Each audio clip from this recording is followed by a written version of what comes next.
So before we kind of get into our formal meeting, we just wanted to cover a few logistics.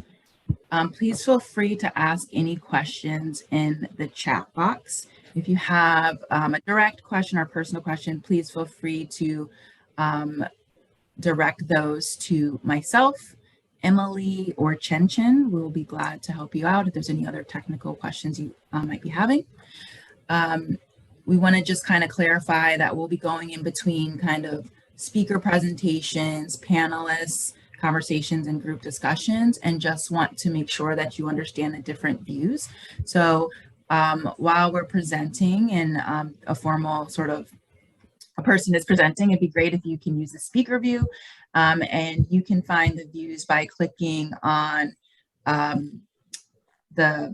the window that has the pictures, and you can find the different views at the top of the screen with the different little boxes. The single box represents the speaker view, and you can also have a gallery view to see everyone in the meeting. We're also going to be recording this, the big chunks of the meeting to share with anyone who wasn't able to attend. So, you know, if you are uncomfortable with that, please feel free to turn off your screen, but we'd love to also see your face and participation. We welcome any guest appearances from household members. We know that everyone's working from home. Pets are welcome, children are welcome. Oh, I see a pet already. I see a cattail right on cue. Perfect. Welcome, and it's first thing in the morning. Please feel free to eat, drink your coffee. It's great to have you all here. And we're going to also be using a polling tool called Poll Everywhere. And so we want to make sure that you all are able to use it. So we're going to start with a quick poll. You can either text or go to the website. It's pollev.com at Jamia T. That's my name, Jamia T, Jamiaht 750. Or you can text Jamia T 750 to 22333. So just to make sure that we're able to use this tool that we'll be using throughout, here is our first poll. Let's see if it should be working. Yep. Would you rather be able to speak every language in the world or talk to animals? A for speak every language, or B, talk to animals.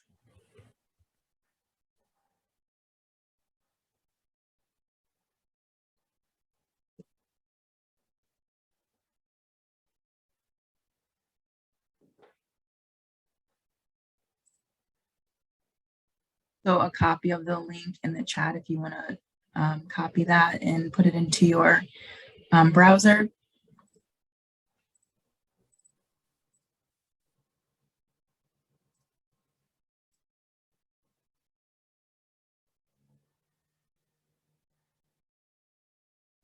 Great. And if at any point you are having trouble with using this tool, feel free to put your responses in the chat. It seems like this is going well. I'll adjust that. The poll is full. Please, I'll fix that. And it seems like everyone's, we have a lot of responses here. So thank you for engaging us. Speaking every language would be amazing. I'm actually surprised. I thought it was going to be a little bit more tied, but that's okay. I think we're all itching to get out in the world, and speaking every language would be very, very handy. Okay, so I'm going to turn it over to my colleague, Jen Lee, for the to get into our more formal part of our meeting. Again, thank you. Thank you so much, Jamia, and good morning. A warm welcome to all of you for our annual meeting for the Massachusetts Community Health and Healthy Aging Funds. On behalf of Health Resources in Action, also known as HRA, for anyone who's not familiar with us, we serve as a fiscal agent and facilitator for the funds, and we are incredibly excited to kick off the year with you all and to convene this community. You all are awardees, partners, advisory committee members, and our terrific partners at the Massachusetts Department of Public Health and Executive Office of Elder Affairs. Thank you for being here.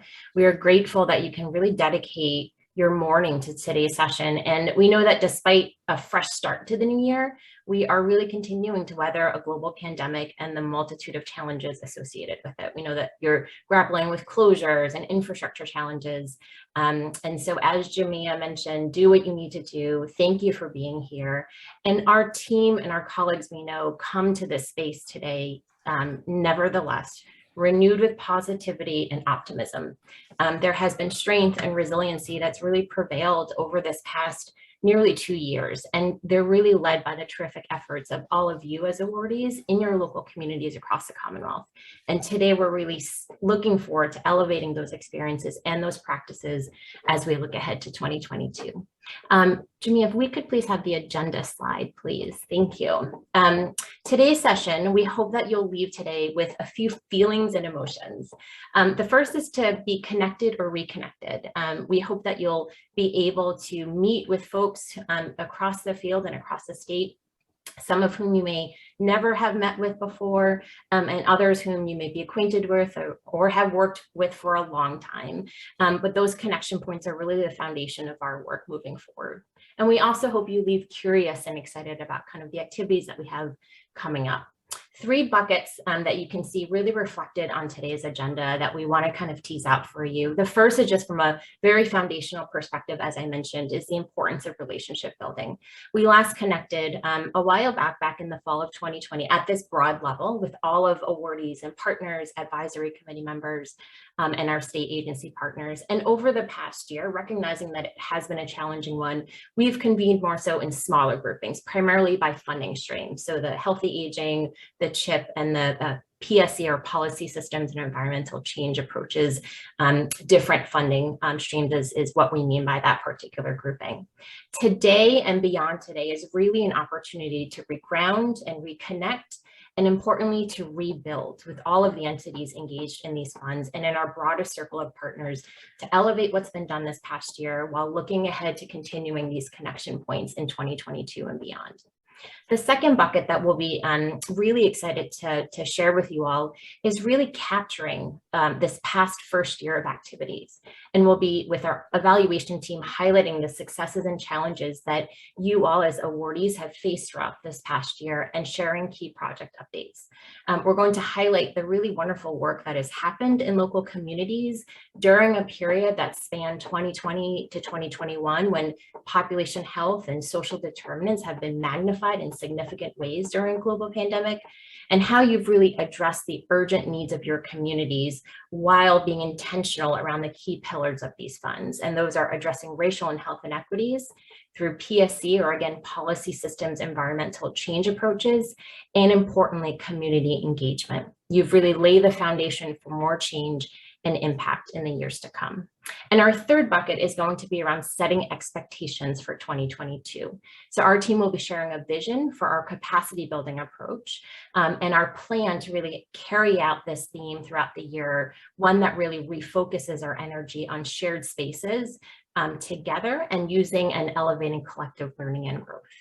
To peel back though, and to provide even a broader look at today, we're really excited for the theme that we're going to be focused on, and we'll be really uplifted by a feature panel that we'll have later this morning. The theme that we're going to really hone in on today and elevate is democracy as a tool for racial equity and movement building. So over the past year, our program officers and our evaluation team have really had the fortunate opportunity to work with all of the awardees for the funds. We've learned of your innovative ways, how you've responded to the pandemic, and also how you've grappled with challenges, aspects like how do we meaningfully engage community members? How do we not only integrate, but prioritize racial equity?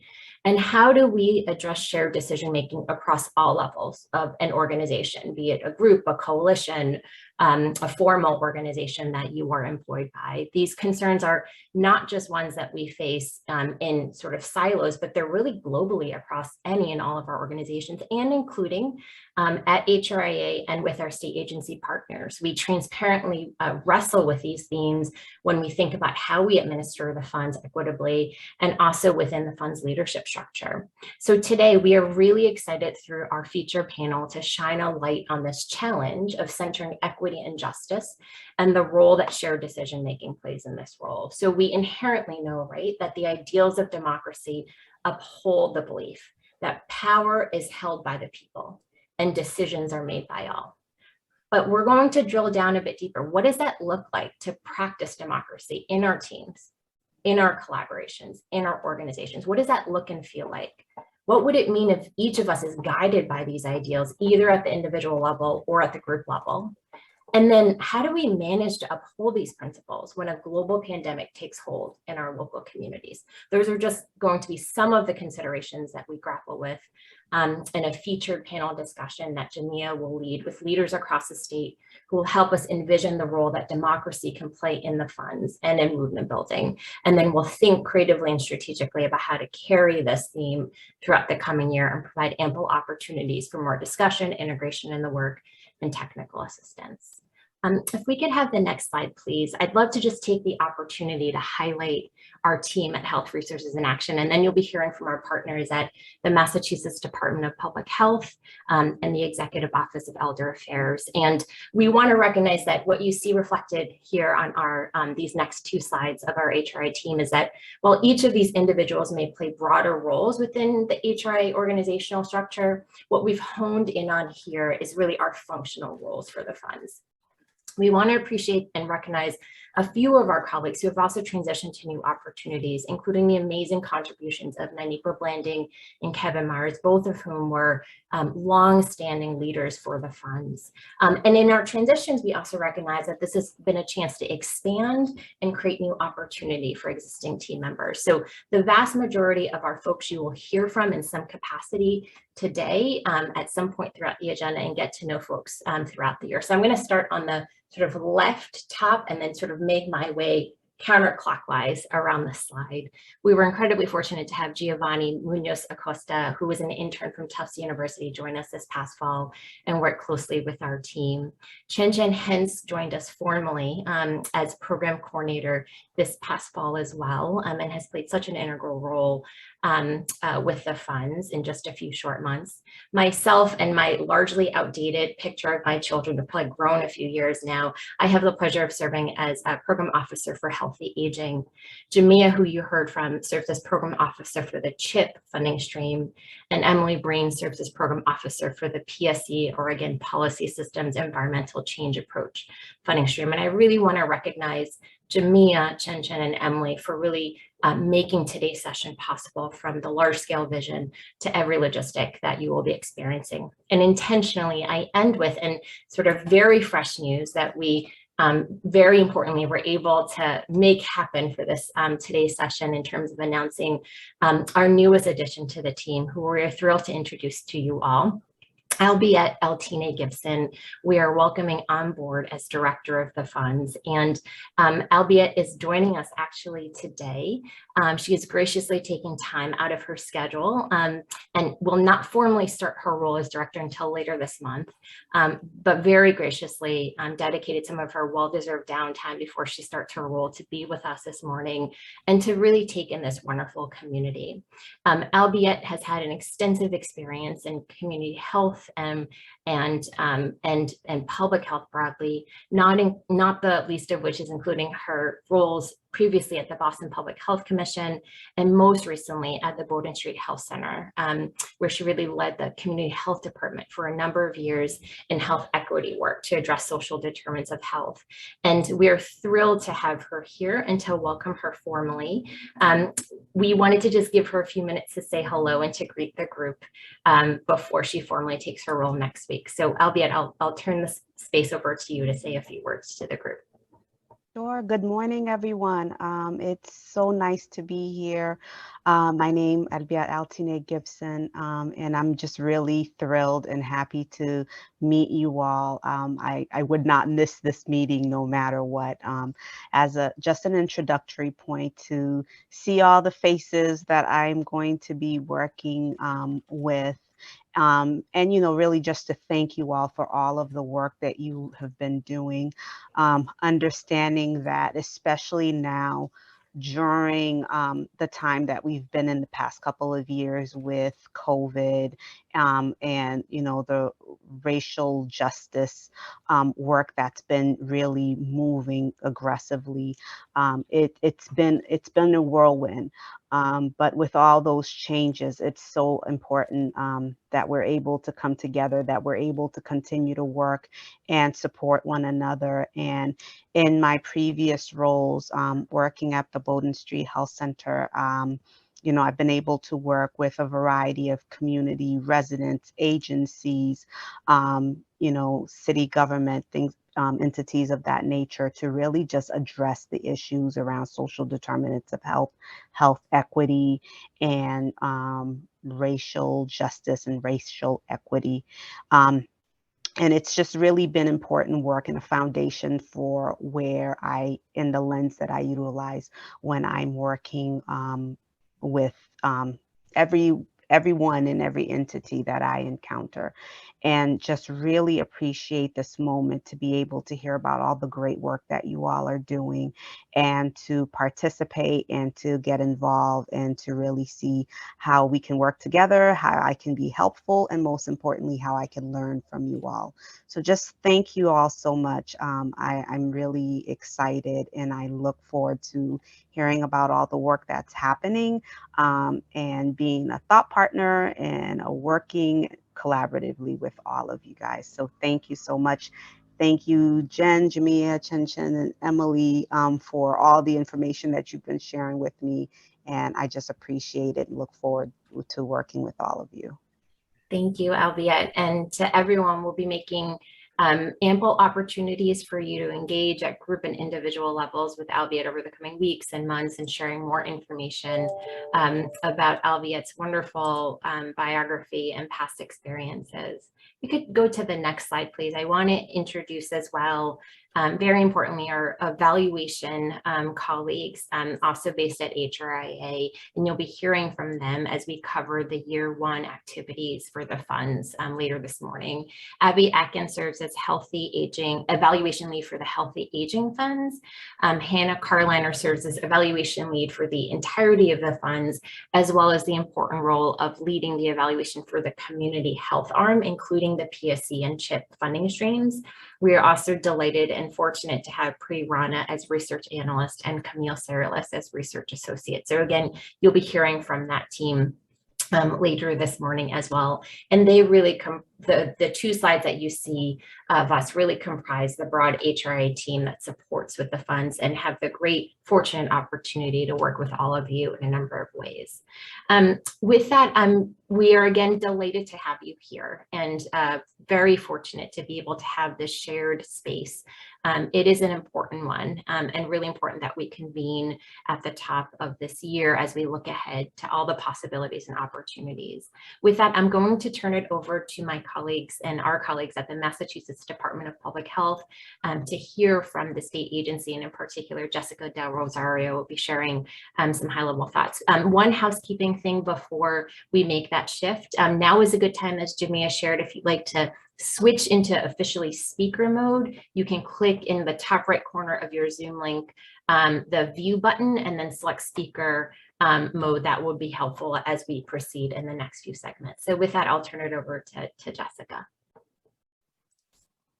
Good morning, everyone. Hello, and thanks to Jen and the HRIA team for the opportunity to just provide some greetings. As you can see from my picture here, the one on the actual slide, it was warmer then.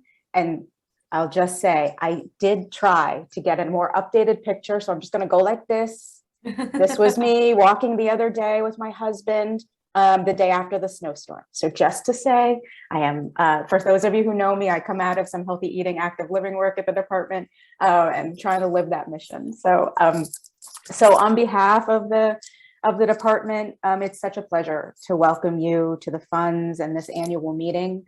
As the slide says here, I am Jessica Del Rosario. I have been at the department for a little over 5 years.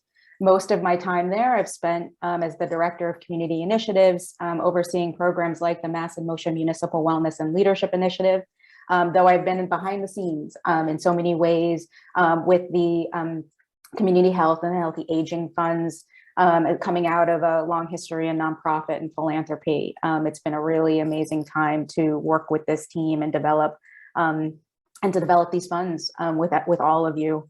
As you all know, likely, that the Department of Public Health is the agency that makes the final decisions about the Community Health and the Healthy Aging Funds. That is the decisions about the grant awards, how the funds are set up, the process, the advisory committees.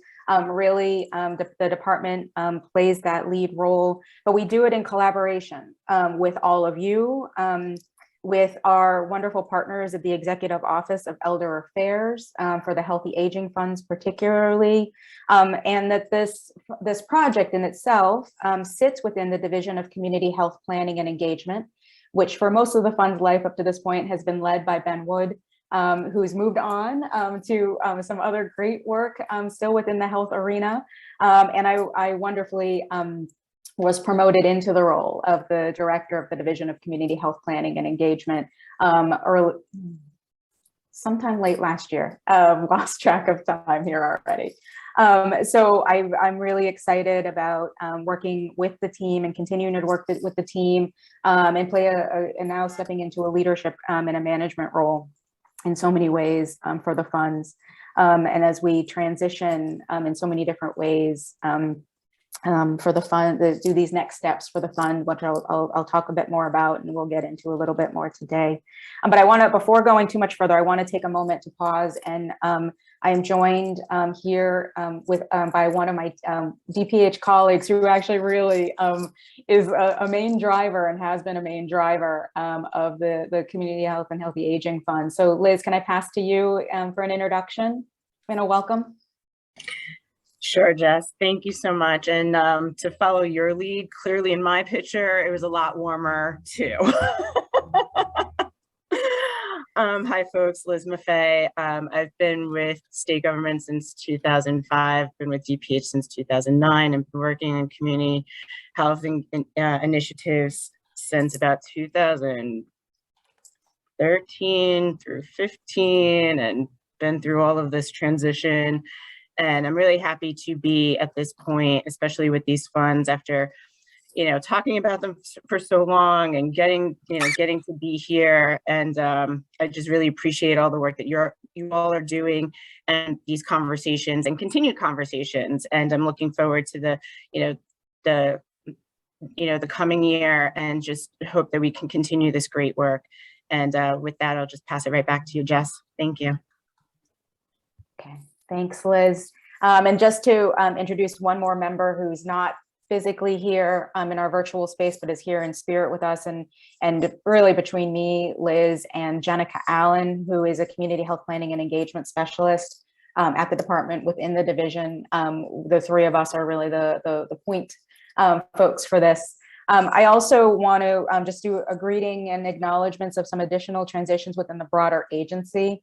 As many of you potentially know, our interim commissioner, Margaret Cook, started in that role sometime in 2021. She sends her welcomes along with Associate Commissioner Lindsay Tucker, the bureau for which we sit in, Director Ruth Blodgett, and the Deputy Director Leah Susan Oyama. So just know that there's a lot of people who work on these funds at the department. And at the end of a day, as I was mentioning, it's the commissioner really, so Interim Commissioner Cook, who makes the final decisions. And really in so many ways, and again, kudos to Liz and folks to really, we've set this up in a way where we wanna know what you want. And we shepherd that through the department and hope and try and oftentimes succeed in making the interim commissioner's decision-making fairly easy and more just a blessing for us to move forward with what you tell us you wanna do. And then I already acknowledged the Executive Office of Elder Affairs. We're going to turn to them next and ask them to provide a welcome. Just a few more remarks that we're really excited about this session, and to look back at the activities and accomplishments by your organizations and your partners over these past years. And as Jen was saying, surely amidst the challenging global and social times that we've been going through, and considering and embedding the democratic principles in the shared decision-making aspects of our work. Really the magic of what we do is in the process of what we do. And I really want to acknowledge the change in really asking you, what do you need? What do you want? How can we do this work more and better? And so just really appreciate you stepping into that challenge with us.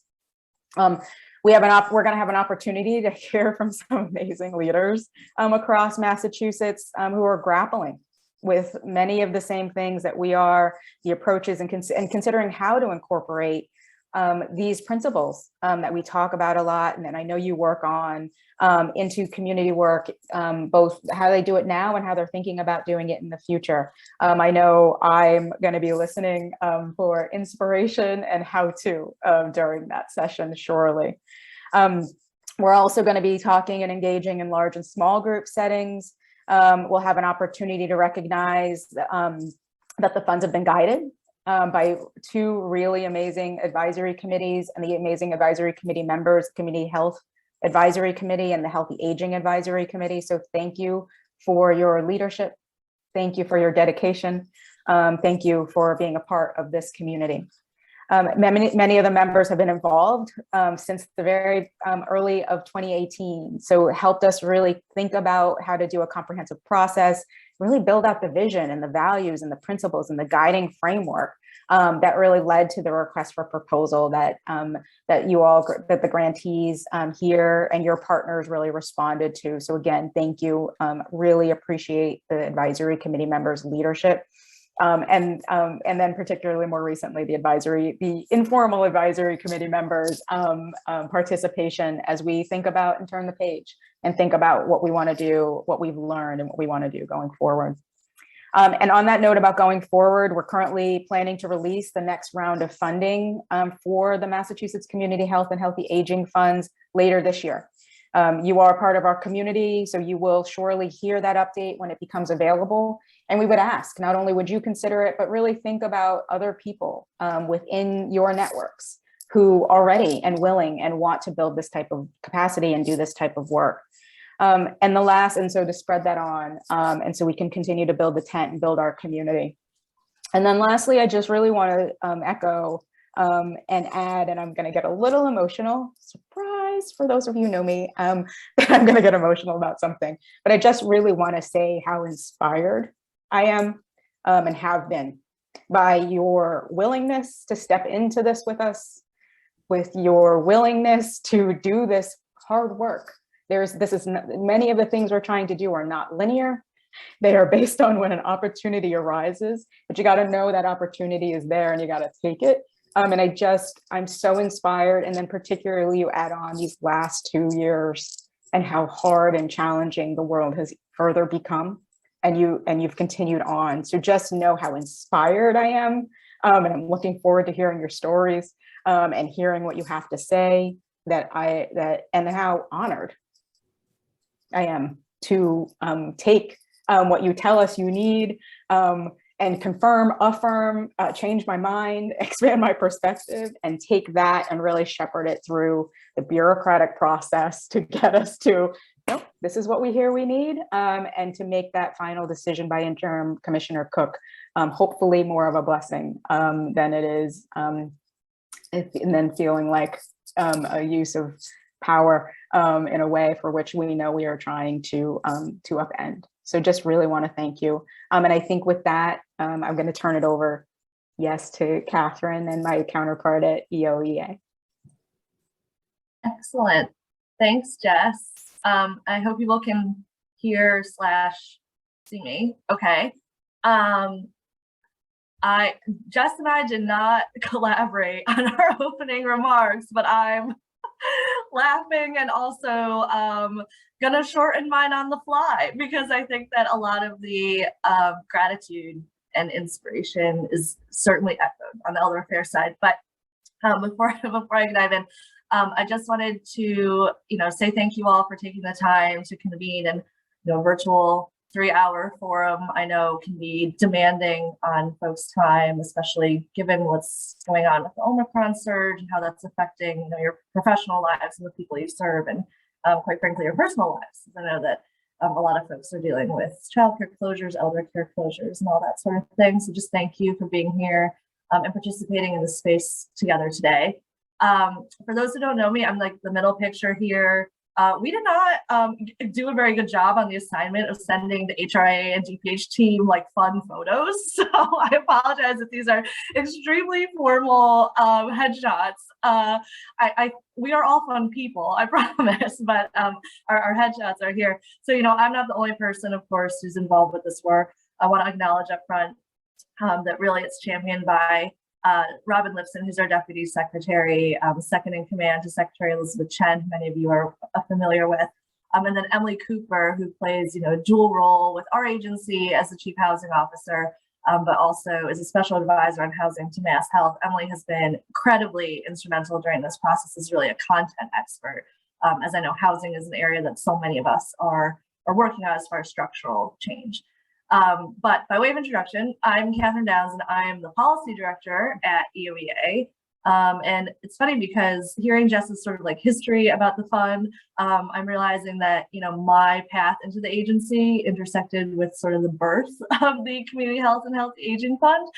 And it also intersected with our acceptance from the AARP Network of Livable States and Communities for Massachusetts to be the second state in the country to be acknowledged as an age-friendly state. And so when I started with the agency close to the end of 2018, really all of that work from a statewide perspective was ramping up. Want to honor and respect the fact that in community, in many cases, it was going strong well before the state decided to really put our name on a statewide plan. But I have the great privilege now of sort of championing that work along with my colleagues here on the slide and working with many of you in that space and in that endeavor. So it's a privilege to be here.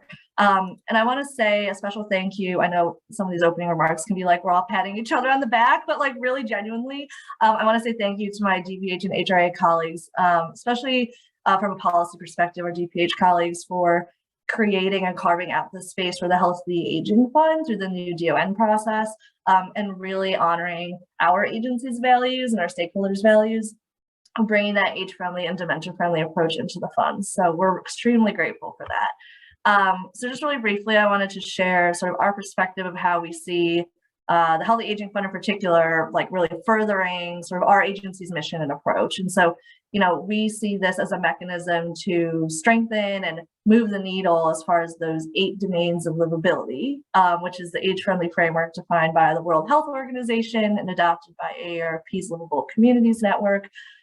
Those domains, for people who aren't familiar, include areas like housing, hence Emily's involvement, transportation, social inclusion, civic engagement, so on and so forth.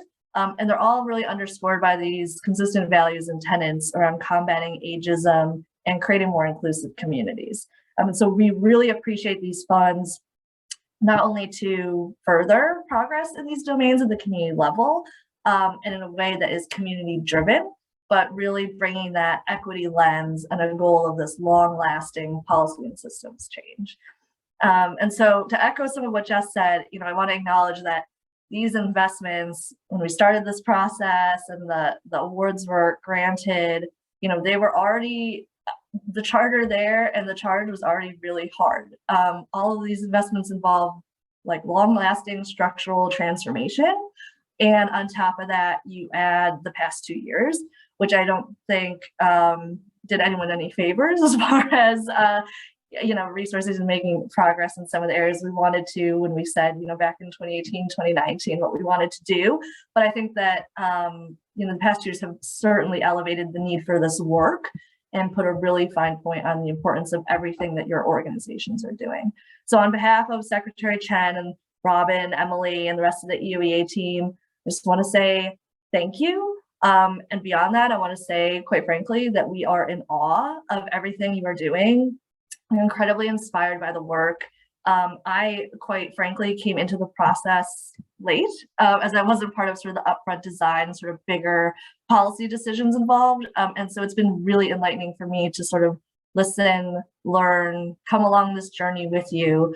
And I just hope everyone here knows that really sincerely from our agency, we don't see this as the end. We see this as a closing of a chapter, a celebration point. But there's so much for us to learn and to understand from all the work you're doing in your communities. So thank you very much. And with that, I think I'll turn it back to Jen. Thanks, Catherine. We're excited to have our eval team now share preliminary findings from our year one evaluation report. So I'll turn it over to our colleagues.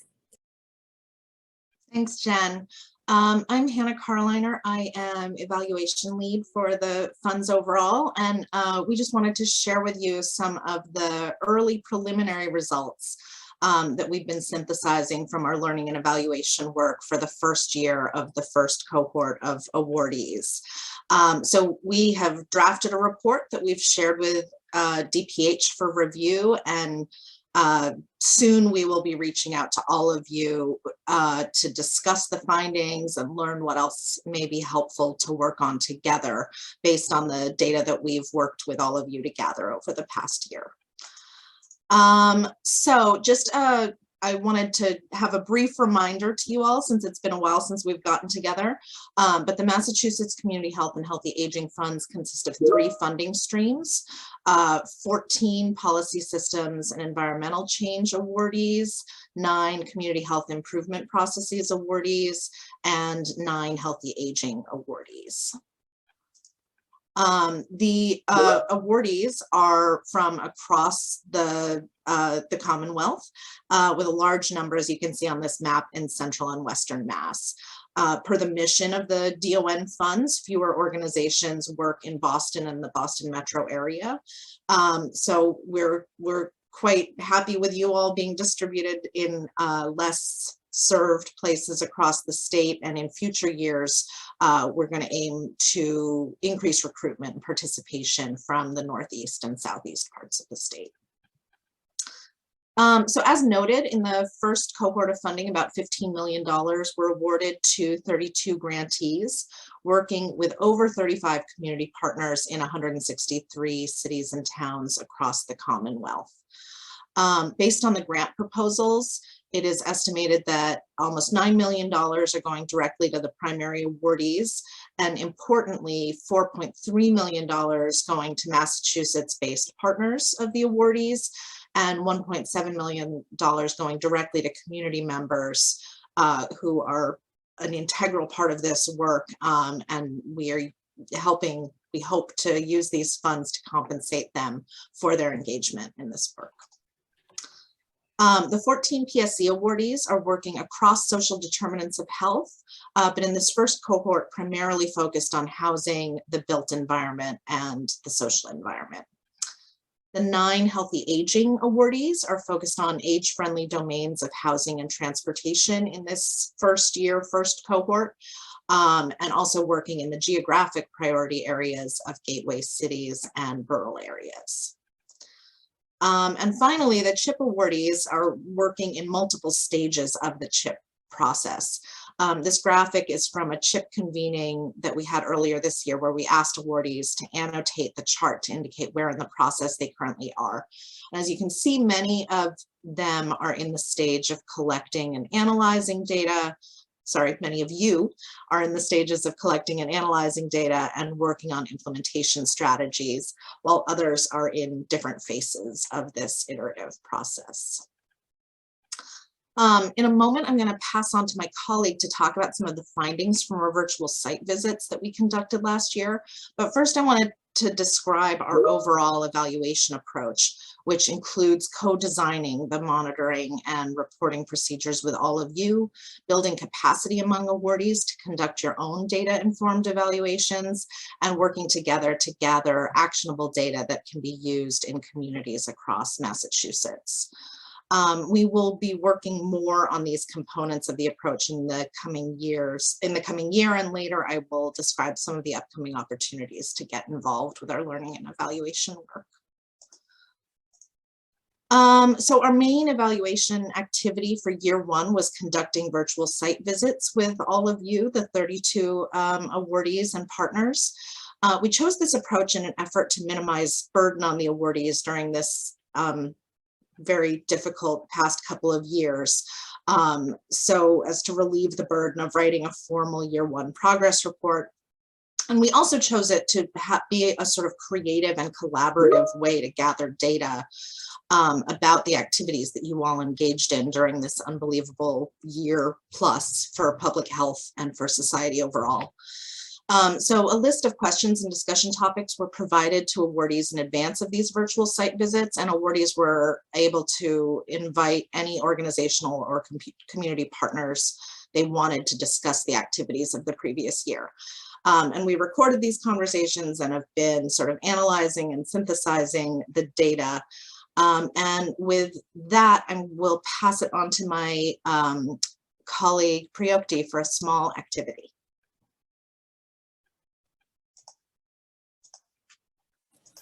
Thanks, Hannah. So shortly, can you see my Padlet screen, by the way? Yes. Okay, great. So as Hannah mentioned, my colleague Camille will be sharing our high-level findings from virtual site visits that we conducted earlier last summer. And they'll focus on accomplishments and themes that came from these conversations.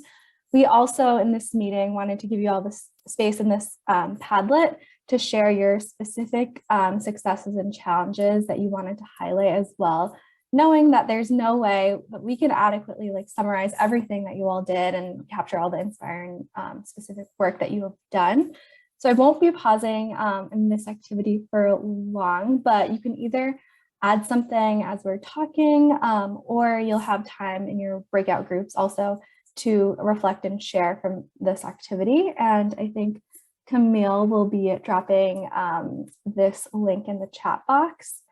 And then just to demonstrate, there are different kind of themes that you can kind of write under for, in example, community engagement, systems change, health and racial equity, and domains of age-friendly communities. So yeah, feel free to add successes and challenges as we go through this meeting. And the way you do it is add this plus link or click this plus sign. You can add a subject or not, and then write an example. And I'll just write virtual site visits conducted with all awardees. And share. All right, and then let me go back to sharing the slides.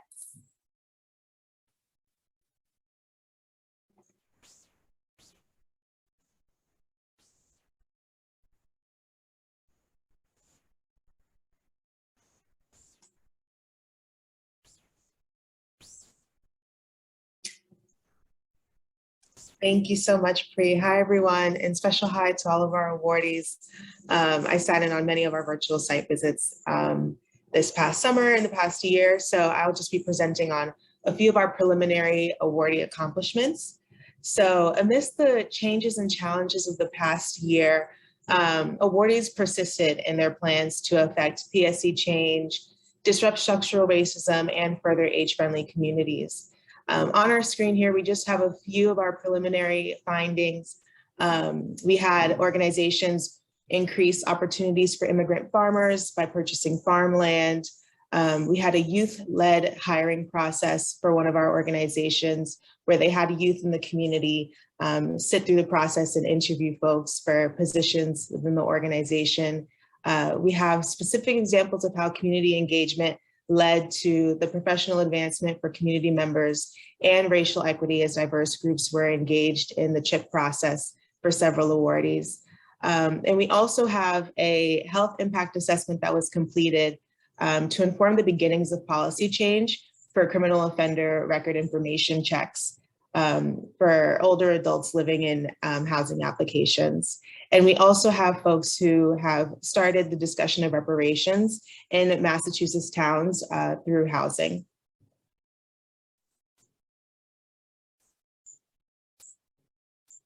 Next slide, please. Oh, thank you. And so we really want to stress that all of our awardees submitted their proposals before COVID. And so once COVID hit, a lot of them were able to pivot and adapt their outcomes and their intended outcomes to really support folks in the moment and their communities in need. One organization, several organizations, but one in particular worked closely with their community members to host a vaccination listen and learn session for folks of color in their communities. And it wasn't an event to encourage people to go out and get vaccinated, but really to acknowledge the mistrust in the medical community and listen to folks in the community and work with them to come to a common ground. There's also advocacy for vaccine rollout and affordable housing. Ice cream and vaccines was an event that was held, and also just ensuring accessibility to vaccination information and administration for blind and visually impaired folks in the community. A few silver linings with COVID. All of us were regulated to Zoom, which increased participation in several community meetings and also accelerated the progress in walkable communities for healthy aging folks. Next slide, please. And so a few of our preliminary themes and goals for year 2 that we gleaned from our virtual site visits include tremendous progress made in housing, moving towards racial equity, inviting community members to discuss with housing boards to get more diverse perspectives on challenges that community members are facing, and also reiterating the mention of reparations in some Massachusetts towns to really ensure that inclusion was being promoted in these conversations, and also realizing and balancing the needs of different geographies. As Hannah had shown in her slide, that the grantees are definitely dispersed around the states and around Massachusetts, but there are definitely some differences between the rural and more urban populations. And so acknowledging that need and attending to those different communities as well. Hiring practices, several awardees mentioned that they were able to either hire or train their staff in order to work towards racial equity and bolster their racial equity efforts, which was a tremendous success of the funds as well. Food insecurity was heightened during the pandemic, and we have great success stories of awardees making sure that they were engaging with their community and promoting food distribution through their organizations or partnering with restaurants in the area to do this work. And one of the main goals that a lot of our awardees mentioned for year 2 of the funds is evaluation and data collection as that goal. So a few of our plans for the next year will be just to help awardees around that and providing more resources and tools. And I'll pass it over to Hannah to discuss a few more of our evaluation activities. Thank you, Camille. So this coming year, we are excited to engage you all further in the co-design of evaluation activities by establishing an evaluation work group. The purpose of this group is to engage advisory committee members and awardees in the design and implementation of monitoring and evaluation activities for the funds, using an equitable evaluation framework and community engagement. So we're envisioning about somewhere around 10 individuals from across groups represented here today. HRIA will be soliciting applications or interest in participating in the work group, and then choosing people for this first round. So please look out for emails and consider joining this group with us. In addition to the evaluation work group, we're going to work again on coordinating annual site visits and reporting back, working on an overarching evaluation plan with the work group, and helping you all, the awardees, develop either one-pagers or posters based on the virtual site visits from last year to talk about your accomplishments and your ongoing accomplishments of what you've done. And then we'll also continue working on capacity building for data collection. So sharing racial and health equity tools, ways to assess community engagement and sort of moving up the spectrum on that, and also identifying shared measures where appropriate. And with that, I will pass it back to Pri. Great. So in a short while, Chen will be sending us to our first breakout groups. And each breakout group will have either an HRIA or an advisory committee member facilitating. And just to go through the activities that we're doing, we want to everyone to share a picture or GIF or simply say something that represents something that brought them joy in 2021. and then go through what activities you were proud of from 2021, and you can kind of use the Padlet as a jumping off point here, and what were successes that you wanted to highlight from your project, as well as what aspects of your project would you like to improve in the coming year, and what are you most excited about. And then once we come back into the large group, we'll have a poll everywhere reflection, and then kind of see what we're looking forward to in 2022. So with that, I'll let Chen break us out into our small group. So next, we're going to kind of get back into this poll everywhere that Jamia had demonstrated earlier in the meeting. But basically, in your web browser, you'll type in pollev.com/JamiaT750. And I think someone will put that in the chat box as well. Would appreciate that. But we're asking if you can please share something that you're excited about or looking forward to in 2022, recognizing that you might not have gotten to this in your breakout groups. We know those pass by quickly. Apologize. I tried to adjust the limit piece, and I'm not sure why it won't let me add more. So if you aren't able to put it into the poll, please put it into your into the chat box. Apologies for that. Yes, thank you. Yeah, so feel free to use the poll or the chat box. Looks like some people are excited about travel.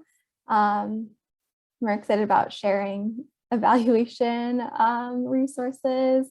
Yeah, hoping the situation with COVID changes as well. Not a great start. But... Iceland's on my list, so maybe I'll see you there. Whoever that person.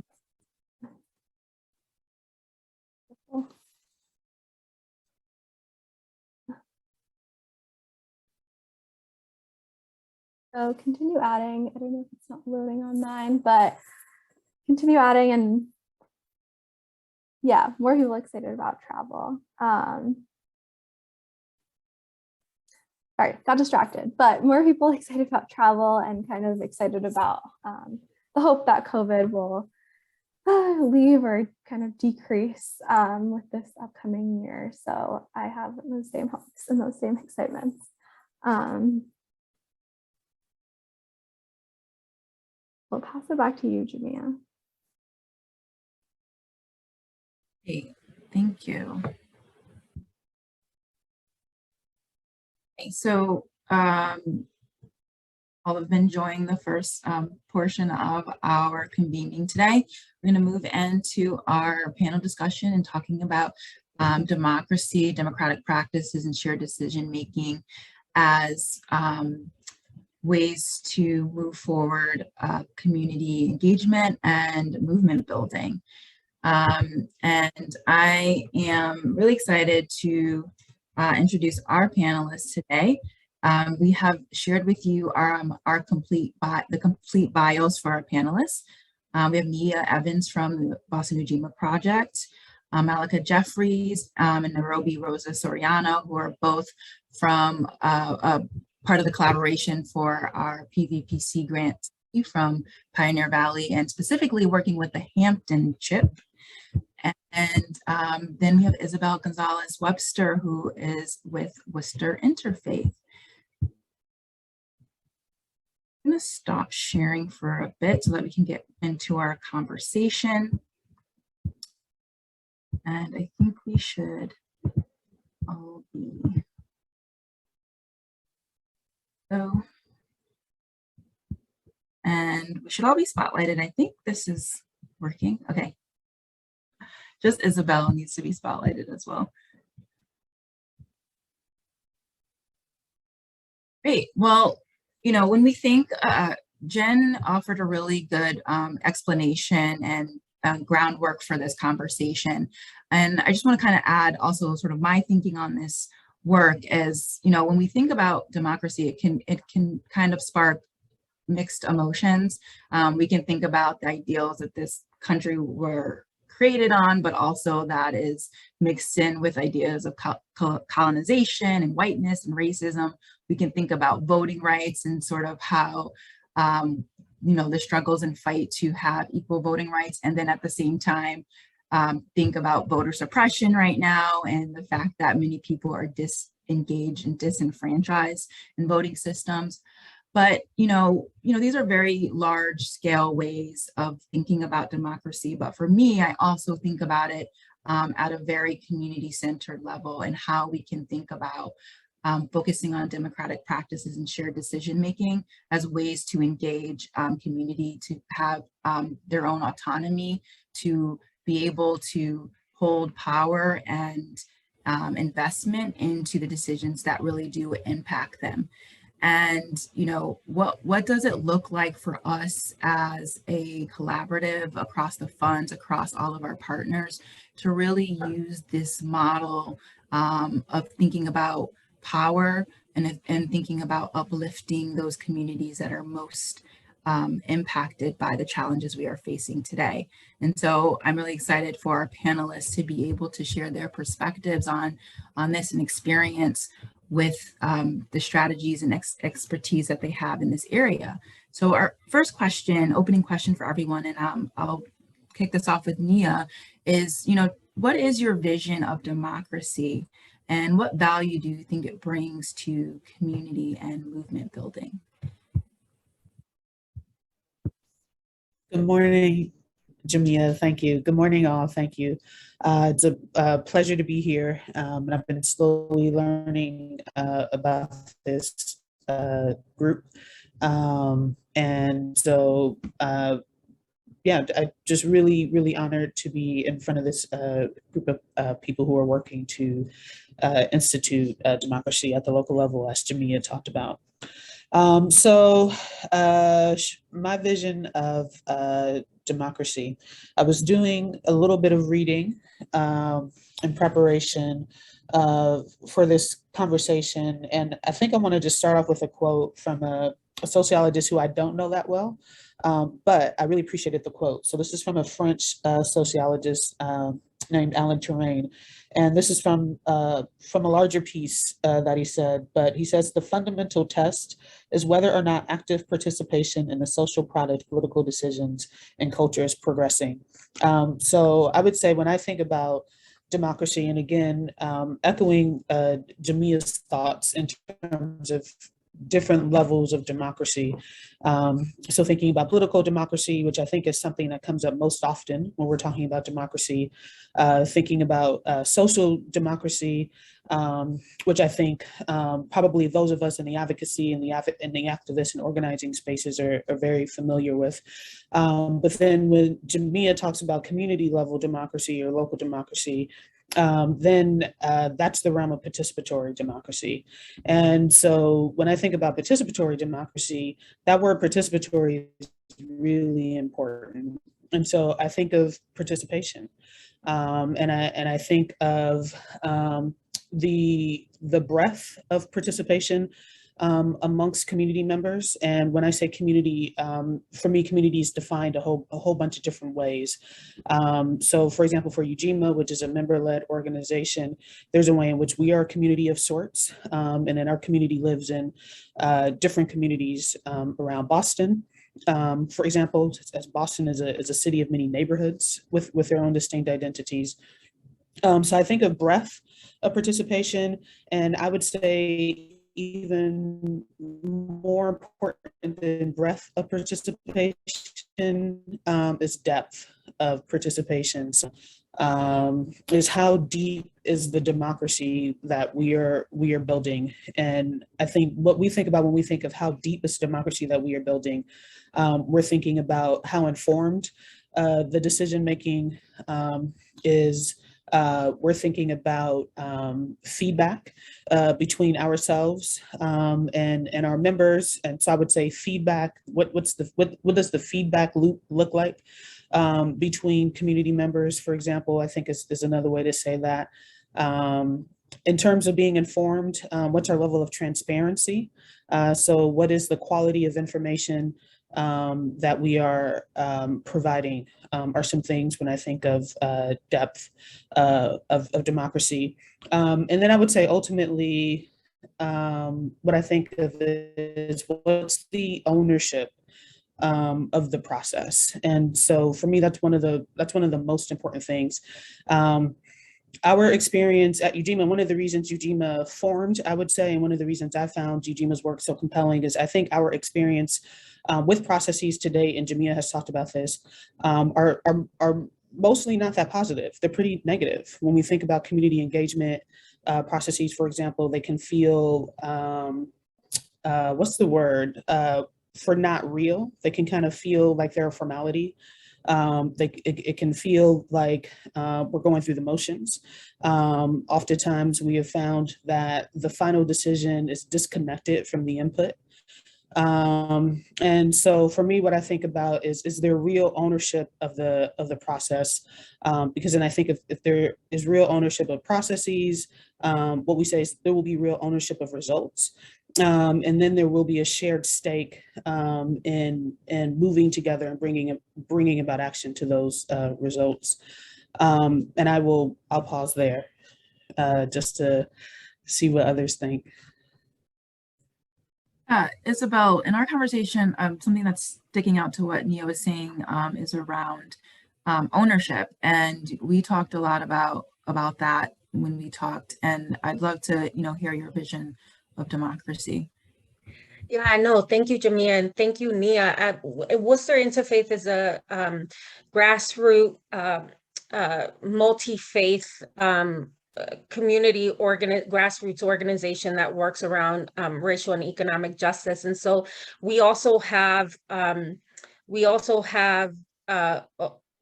membership and a process in which we do leadership development, and we work on issues that come from our membership, that come from the community, and by which we make decisions. And I won't go into it because Nia talked a lot about those processes. And I guess that,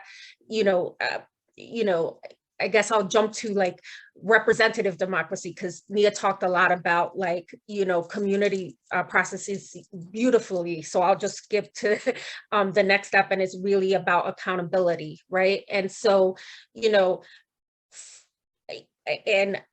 for us, it's really, the reason why, for me and Worcester Interfaith, the reason why we do the community processes is for us to have power to shift the power dynamics within institutions, to impact policies, to really be accountable to our community members, our people of color, immigrants, undocumented communities, queer communities, right? Our homeless communities, are folks that are most vulnerable and have had least impact on policy decisions, right?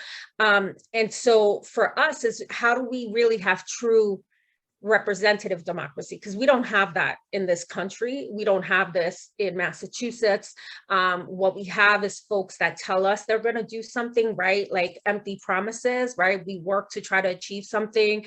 People get in office and they tell us they're going to do something and they don't do it, right? So we have like this false hope.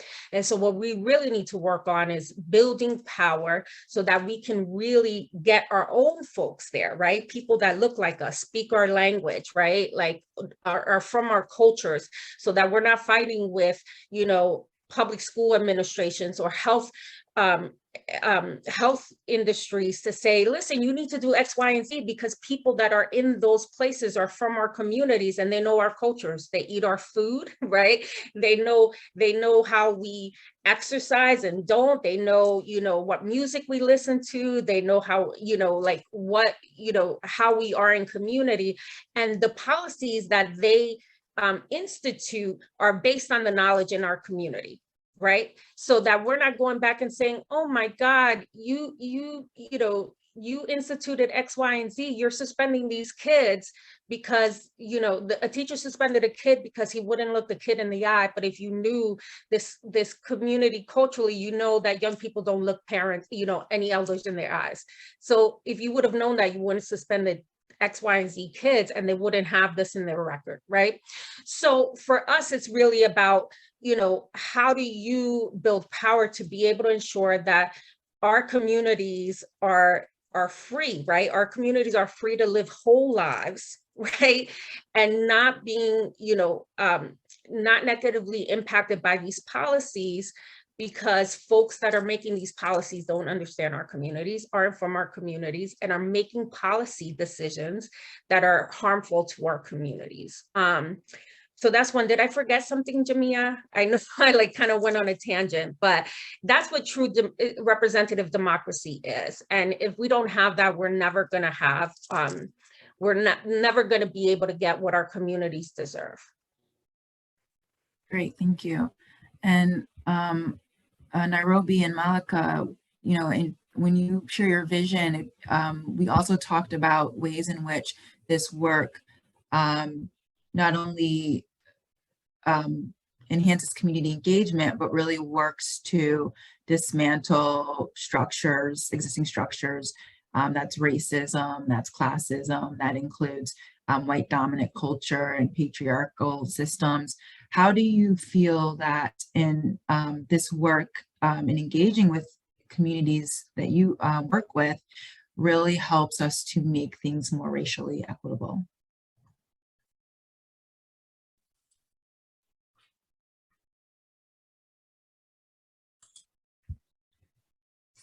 So hi everyone, good morning. Thank you for that question, Jamia, and welcome everyone again.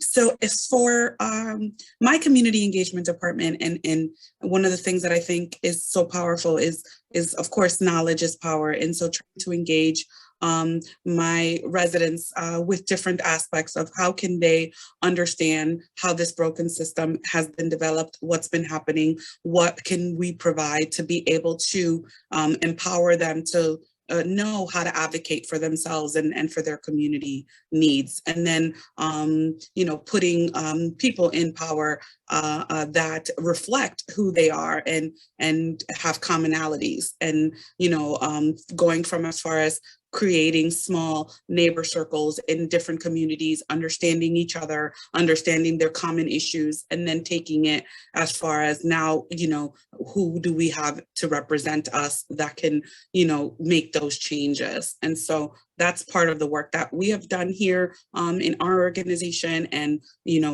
implementing different ways of discussing things in our work with the Hampden County CHIP, and creating a space where we can address these uncomfortable conversations on what others assume to be the issue and not really understand where these racial inequities are happening and what is happening for those spaces, and what can we do to ensure that people have the space to discuss these matters. And so Malachi, if you think of more, chime in. Good morning. Thank you so much. This is just such a robust conversation. I think one of the things that you hit on, all of you, and that I was thinking about is, first of all, creating the space for it to be able to happen. When people come to the table, what type of space have we created for people to be comfortable, just as you were saying, Nairobi, for us to even begin these very challenging and difficult conversations. And one of the things I was also thinking about as I work with a number of different work groups and so forth, is that although a person may identify as a person of color, BIPOC, what have you, I really like what you say, Nairobi, in terms of educating folks on how the system actually works. Because just because I am a person of color doesn't mean I understand the many, many layers of personal, interpersonal, institutionalized, and structural racism.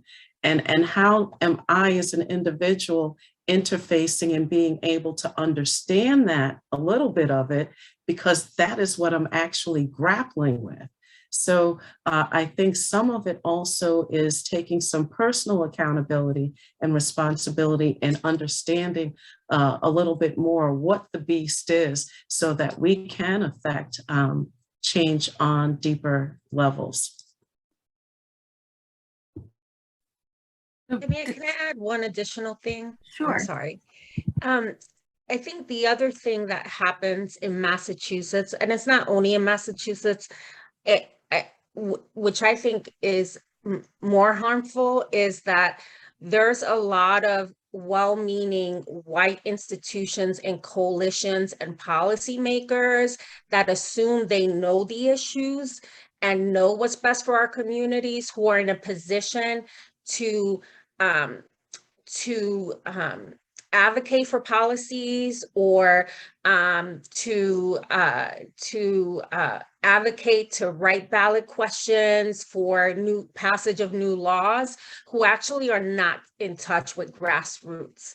And what happens is they advocate for new policies, passage of new laws, and it is actually of a negative impact to communities of colors when that happens.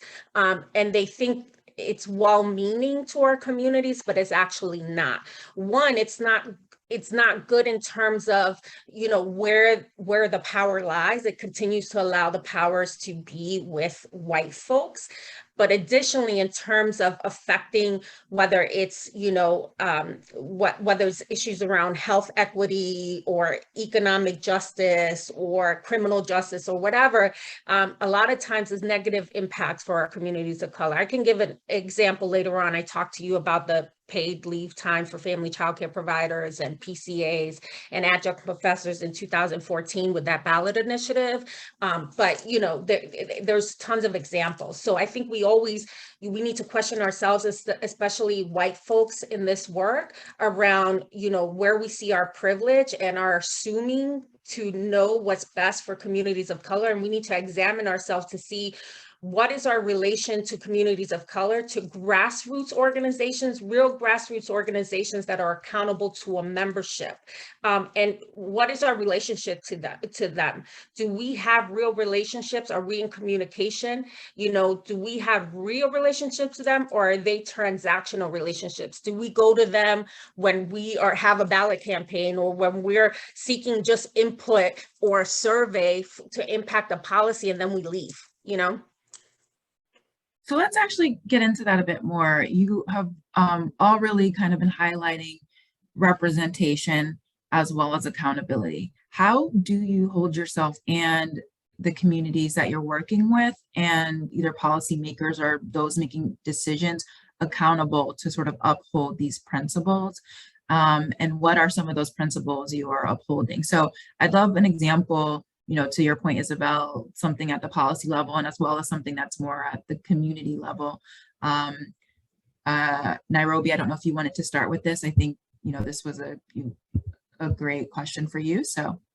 Sure, I think it is. I think that in a lot of the work that I have been doing in trying to give access to residents that do not normally have a space where they can have these discussions and they can actually understand how their feedback and their input really reflects on, you know, who our representatives and what they're doing at a city level and so on. And so when I talked about earlier around neighbor circles, it's a curriculum that I adopted out of Lawrence Community Works, which Lawrence is a very similar city to Holyoke, and Holyoke has a large Puerto Rican population. And as you know, we just elected our first Puerto Rican mayor in the city of Holyoke. And so a lot of the work that we had gone into before elections and all of that was, you know, having residents understand what their vote would do, and who their representatives, who they were, and what little small issues they had in their neighborhood, whether it's a parking issue, whether it's an issue with our families without homes, whether it's an issue with just trying to understand, you know, what all the breakdown happens and why our schools are in receivership, and, you know, those things of that nature, and being able to provide that space, and then having them vote for the first time, and you know, just really feeling empowered that like they understood how everything worked. They were able to meet with these city officials, look at, you know, and understand what they're doing, and then vote for them, and now hold hold them accountable for the promises and the services that are going to be hopefully enacted and addressed. And so I think that's a really good example of my vision coming to fruition, is just empowering residents to understand and learn, and then really feel that they have that power to get some of the hope that they would like to see happen for their city. Thank you. And Isabel, would you like to talk a little bit more about the accountability piece in your example? Yeah, so I was the director of the Family Child Care Department at SEIU 59 from 2012 to 2016, where we passed collective bargaining rights for family child care providers. And I believe it was in 2013-14 where Raise Up Massachusetts had the ballot campaign to get paid sick time for, I forget, 1 million workers, including PCAs, family child care providers, adjunct professors, et cetera. And it was, written on the ballot. What happened was, you had this entire coalition, and, my counterpart in the in the legislative department at SEIU 509 sat in those meetings. And, they created the language for the ballot and didn't necessarily ask us about like what, how family childcare providers were paid, et cetera. So there was this draft, so the ballot was written, people, worked on it. We collected signatures, our family childcare providers collected signatures, our entire union. And so the ballot, passed, won, we got, paid sick time, which was great. And then in the implementation, when we were negotiating the contract with the state, the way it was written was, unbeknownst to us, was that folks will get paid sick time based on hours, and family childcare providers are paid per the day, per vouchers, and they're mandated to be to work 10 hours a day. So family childcare providers to this day don't get paid the minimum wage because of how they're paid. And so, what happened was when it was time for implementation of this new legislation, family childcare providers, because they have to work at least 10 hours a day per the voucher, and they're not paid hourly, they winded up losing an entire day. So to this day, they only get 4 paid sick days, where everyone else get 5. And they worked so hard on this ballot initiative, they felt so cheated, right? So that's a place where I'm like, I'm just a couple of doors down from the policy director, right? Had you come talk to us and talk to our family childcare providers from the get in terms of how to write the language, we could have told you shouldn't do it on an hourly basis, or we could have talked about how to put in some language, some placeholders for folks like PCAs and, and childcare providers who don't fit the standard hourly wage.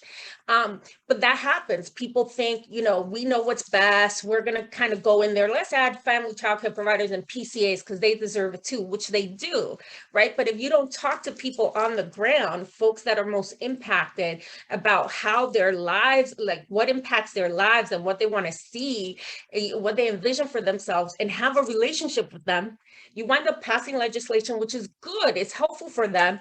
But, they didn't get what everyone else got. You know what I mean? They get cheated. And we winded up taking another 6 months, negotiating with Suzanne Bump's office about implementation for this. And so did 1199, and so did, whatever. So that's my example, right? And that happens all the time. So accountability obviously is very difficult, and it's nuanced as well. Nia, I would love to hear just the approach that Ujima Project uses. I'd love to hear more about how you try to address challenges around accountability, how you ensure that you're accountable to yourselves within the group and as well as the communities that you're serving. And then also any sort of specific areas where you can speak to any challenges or barriers you've had to overcome in trying to achieve that overall vision. Sure. So when it comes to principles and accountability and holding ourselves accountable, what I want to say just in terms of because it's come up in this conversation, which is important, is UGMA is Black led and we're an all Black organization, so I think one thing that's really important, and I think we've heard this a few times, is in how we value our people. And so I think the way one moves, and I think the value in which one regards their fellow human, their fellow community member, to me directly impacts the way one moves. And so we start there. So for example, we talk about what it means to be part of an all Black organization. Many of us have had experiences in organizations that are not all Black. Many of us have had experiences in organizations that are pretty white. Many of us have had experiences in organizations that are differently comprised. And so what we don't do is take for granted that because we're all Black, that we're good, that there's nothing to worry about. We definitely don't have to worry about racism as much as we had to in other spaces, but it doesn't mean that we're clear in other areas. And so Isabel started off her part of the conversation with talking about power. So I think that's one thing it's important, is that we definitely talk about power a lot. Where many of us, if we've grown up in this country, I think we're indoctrinated with a certain with a certain frame of what power is, what it looks like, how it's acquired. It's not a healthy frame. I think many of us grow up with a frame of power that is taken by negative force, power that is domination over others, power that depends on diminishing others in order to build ourselves up. And so I think we're cognizant of that. One text that we have referred to a few times is the text by, I can't remember her last name. Her first name is Toomey, but she talks about how white supremacy shows up in organizations. And so it's of course how white supremacy shows up in white people, and it's also how internalized white supremacy shows up in people of color. So we talk about that. And so one place, Timmy Okun is a person, someone put that in the chat. And so that's one of the ways we hold ourselves accountable, is really thinking about how in tune we are with ourselves and our communities. Because I think in really properly valuing our people, no one has to make the case to us that there's expertise in our communities. And so that's where I find where there's a gap between rhetoric and action, particularly when it comes to participatory democracy. I find that if you don't really believe that our communities have expertise, you will move in a paternalistic fashion. So we have to, I think, just kind of be clear-eyed about where we're coming from. I would say another principle, and this leads to accountability, is transparency. And I mentioned that earlier. And I would say there are a couple of things. There's transparency, and there is not having a fear of failure. The other reason that I mentioned is that we're Black-led and we're an all-Black organization is one of the things that I think many of us have experienced is we're not allowed to fail in the same way. And that is constraining. Kind of feeling like you have to be perfect, and kind of feeling like you have to be, I definitely grew up in a family with a twice as good frame, for example, and I know many of us did. And the reason I bring that up is because we can't be scared to talk with our members about what we've gotten wrong, or about what didn't work. And we face that head on. And one of the ways I looked, for example, is a big part of our decision-making is through our assembly process, which is modeled after Cooperation Jackson in Jackson, Mississippi. And pretty much assemblies are essentially gatherings, neighborhood gatherings, citywide gatherings, where we bring people together to engage in deliberative processes and decision-making. and the way decisions are made in our organization is via a vote. So one person, one vote if you're a voting member of UGMA. And for a decision to be binding, our quorum is 50% plus one. So for one thing, when I just talk about the quorum, that's ambitious. When we were kind of putting together our papers, because we have an investment fund and our members vote on what we invest in from the fund. And so when we were putting together the offering memorandum for the fund, our attorneys said 50%, that's high. Are you sure you might not be able to get that? Are you sure you don't want to do something more like 20%? And we said, no, it has to be at least 50%, because if we're saying that we are going to make we're going to make investments that community members are saying they want us to invest, we believe we have to be able to say at least a majority of our members have asked for this. And if we're saying 20% and we're calling it representative, there's a little bit of disingenuousness there. And so it's hard. We have about 400 voting members. So that means every single time we conduct a vote, we have to get around 180, 200 people to vote. And that's hard. So something that happened last year was we didn't reach quorum. We held a vote on a citywide investment plan. And we didn't get the 50% plus one. We had some team members who were new, and for them, that was their first experience. And I would say it was a really healthy experience in experiencing a failure. What we then did next was we had a conversation with our members where we went over the feedback that we had gotten on the ballot. So that's another thing I'll just say as an aside. We are always asking for feedback. Every single ballot that we put out, the last question is always feedback questions, either on the ballot, on the process itself, or maybe feedback or questions about the actual content. And we commit ourselves to actually looking at that feedback, making sure we respond directly to members about their feedback, and deciding as an organization if there's something that we need to do at the organization level with regards to that feedback. And so we had to have a conversation with our members where we had to say, for example, we didn't reach quorum. This was the feedback that we received. So for example, we had a lot of members who didn't like the businesses that were named because they were white owned, who were very angry about that. And we couldn't flinch. We couldn't decide that was a moment. We couldn't decide that was an inconvenient moment. So I think that's what I want to say is to me, a principle is enduring.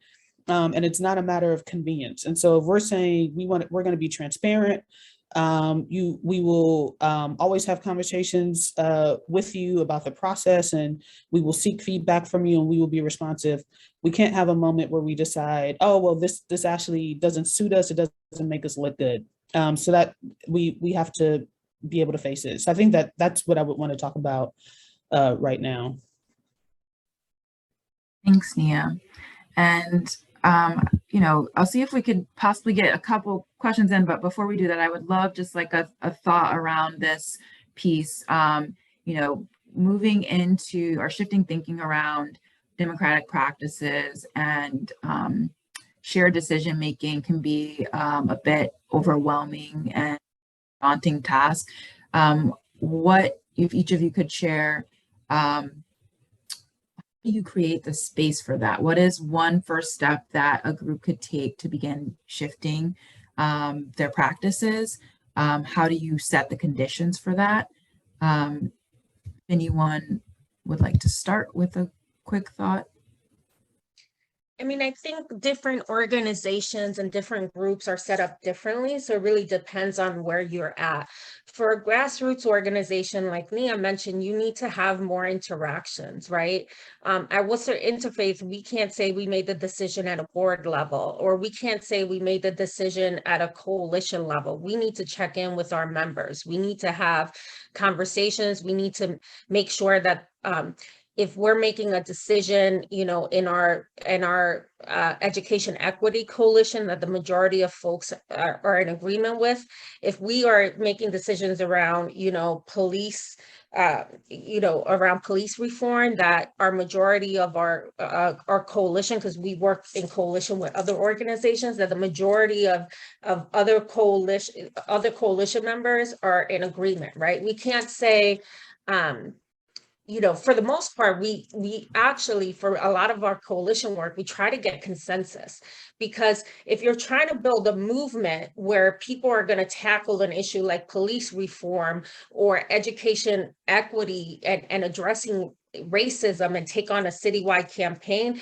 you actually can't even, you know, it's different for organizationally to tack on like a policy issue in an organization. You can get away with like getting a majority, but for an issue to have like people have momentum to take on a citywide issue like police reform or whatever, you actually want your partners to be in consensus, because one, you know, if everyone is on board, then everyone's gonna take on whatever hits come on, but also like take on the risk of the campaign ask that you want. So I'm just saying there's different conditions for whatever your organization is.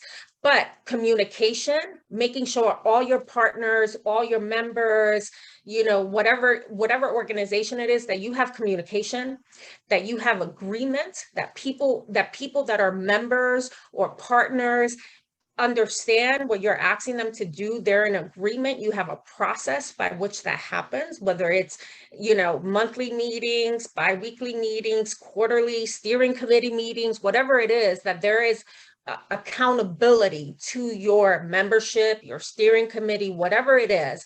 There needs to be accountability. What happens is there's a lack of accountability and there's not true relationship building. A lot of it is transactional. Like I said, I'll come and do a survey of your people, you know, once a year, and then I'll come back. That's not true accountability. So I think starting to have those processes in whatever structure you have. And like I said, if it's grassroots, you have more interactions, more building, because your intention is to build leadership development and have more people kind of, you know, have more people be involved and build power and shift power dynamics, right? In steering committees, it's different, right? But you have to have some processes by which you're building a relationship, right? And you're growing those relationships, you're involving more people. That's where accountability is. When you make decisions, all players are on board with you. And then if something happens, if something changes with the political landscape, you need to go back and have a conversation with those players, and they're involved in the changes of dynamics. And Malika and Nairobi, Malika, when we spoke, you had talked a little bit specifically about a step you've taken, specifically engaging young people. And, you know, what's a first step you can do? That's definitely a group of people that's hard to engage, especially young adults. What is one strategy you might have for doing them? Thank you. First step. First step. It's challenging right now to actually get them to the table. And some of the first steps that we've actually taken was to create a space that was fun, and to create a space for them. I would ask them, what is it that you would like or need for this process to happen? And I would allow them to tell me what they actually needed for the space and the process to happen. And then when we get into decision making, I mean, hearing everything, it takes a lot of energy. It takes a lot of energy to maintain that. And again, when we're talking about accountability, I'm just going to throw this in. I have to maintain accountability to myself. I have to hold myself accountable. I have to find that energy every day to interface and try to do that engagement. And to keep some of these young people at the table, it's really to give them the freedom to not judge and allow them to say and think what they want and put it on the table, and then we'll sift through it at a later place. But that's the way that we looked at getting them to the table and trying to keep them at the table. So I guess like a theme I'm hearing is like, keep your expectations flexible, because you have to meet your members where they are, whether that's the fact that you maybe didn't reach all the members you wanted to reach, or you didn't get the response you needed in the first or second go around, or that the space wasn't and accessible to your audience, that you have to make the space and allow the time to be able to get to this place of actually making decisions and taking it to that sort of more democratic shared decision making space, which I think is really important. I also think, and Isabel said something really powerful about, you know, accountability, but consistency. You know, I think it's, you know, when you're trying to engage, you know, with the different dynamics of who we serve and who serves us. It's just having that consistency, making sure that their input is addressed, and then also that there's follow through and that you're consistent with that follow through. It's not just when things are happening, it's after, it's before, it's during, you know, and it's maintaining that consistency to build that relationship and always know this is where they're going to come to because you're so consistent, because you're constantly addressing the needs. And even if there isn't sometimes things that are not in our control that we can't address or change, but at least we're consistent in listening, you know, to those space in providing those spaces. Did you sorry. I don't know if Malika also had something to say in response to my thought. I saw you unmute, and then I'll go to you, Nia. No, I think Nairobi just totally nailed it. Thank you. And I just wanted to just add really quickly to that. It was interesting when we conducted our very first vote on an investment, and it was a really exciting moment for us. And our experience was our members were really excited, community member supporters really excited. And then we had some people that were not voting, and what was interesting was luckily I had enough relationship with them to feel comfortable kind of bugging them and texting them and calling them and saying, hey, what's going on? We need you to vote. And there are a couple of things that were, I guess, just really kind of revelatory. One, people were saying, oh, you know, I actually didn't really think it was going to matter that much. And I think that is a direct product of our traditional experiences with something like voting, which when we think of democracy, I think that's the first thing that we think of, and you open the conversation with this. And so that's something that I think of, which is what are people's background experiences with democracy already. So even when we're talking about participatory democracy and shared decision making, it's not as if any of us have not had some type of experience with that. And so I think that that's important to recognize, is that mostly none of us are in these conversations anew. We have some type of association when we think about democracy and when we think about shared decision making. And some of them are going to be negative, some are going to be positive, some are going to be neutral. And so that was really interesting, because more than a few people said that. And when they said, oh, if I had realized that me not voting was holding up the process, then I would have voted sooner. So thank you. Thank you for telling me how important my vote was. Because the second piece of that was, we said, we can't make an investment. So if you don't vote, here's what isn't going to happen. What isn't going to happen is we're not going to take this money and do something with it anyways. This money is going to sit here. And because these were investments that people are making, and we have to pay them back, and we have to pay interest, we're going to lose money. And so I made sure our team knew that.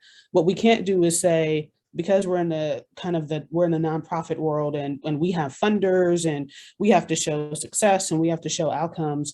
What we can't do is say, oh, well, let's just go on ahead and figure out some other way to make this investment. We won't make an investment. If we don't reach quorum, nothing's happening. It's sitting here. And that was definitely, I would say, new for our team. And then when we relayed that to our members to say, we can't do anything with this money. So you got really excited, you invested, you went out and you got other people to invest, but because you didn't vote, nothing's happening. And so I think that was really important, that again, our processes can't be a formality, and they can't look good on paper, and they're not actually real in reality. And if I could just add really quickly to that, I think also I love what Nia's saying, and I want to say also it could take a while, right? And I think that's why these ongoing relationships and discussions are so important. And that's why I always say relationships, because you're building relationships, right? The conversation, you can start in point A, right, Nia, with somebody, and they're like, yeah, I'm not really feeling this. But the point is to continue building the relationship, because the trust then increases. And ideally by like hopefully year 3 or 4, the person's in a different place. And that's, you know, like I'll just give an example with, you know, our education work and what's the interfaith. I remember folks came to us and said, you need to help us work around, parents came to us around the disparate disciplinary policies that are affecting our Black and Brown students. You know, 70% of the kids in the Worcester Public Schools are kids of color. Our school committee is all white. You know, 90% of the teaching population is all white, and like our kids are being disciplined at 3 and 4 times the rate of white students, right? In 2018, we had 60% of all the emergency removals of the entire state. Like, it was just crazy. So we took on a campaign to have the superintendent's contract not renewed in 2018, 2019. What happened was we winded up negotiating with the city manager and the mayor to get 14 amendments on the superintendent's contract, including hiring a chief diversity officer and all this other stuff. But her contract was only supposed to be renewed for a year. They stabbed us in the back after we had a long night negotiation. The next day, she was only supposed to get a 1-year extension. The next day, they give her a 3-year extension, a raise. We do get our 14 amendments, but some of them will change, right? So then imagine how our members feel. Like, we have to win, but this feels exhausting. 3 years later, the mayor is finally saying, oh yeah, we're not gonna renew the superintendent's contract. And, you know, we filed a lawsuit. We realized, okay, the city is not gonna hold them accountable. The school committee isn't. There's a problem with the all at large structure. You know, we sued the city of Worcester to change the school committee structure, right? So people were feeling, okay, we're down. Oh, this doesn't feel good, but we have to keep on going. The pandemic hit us, but we were like, okay, there's structural problems, and that's why we can't hold the administration accountable. We need to keep on going. So we were like, we're going to sue the city and change the electoral system.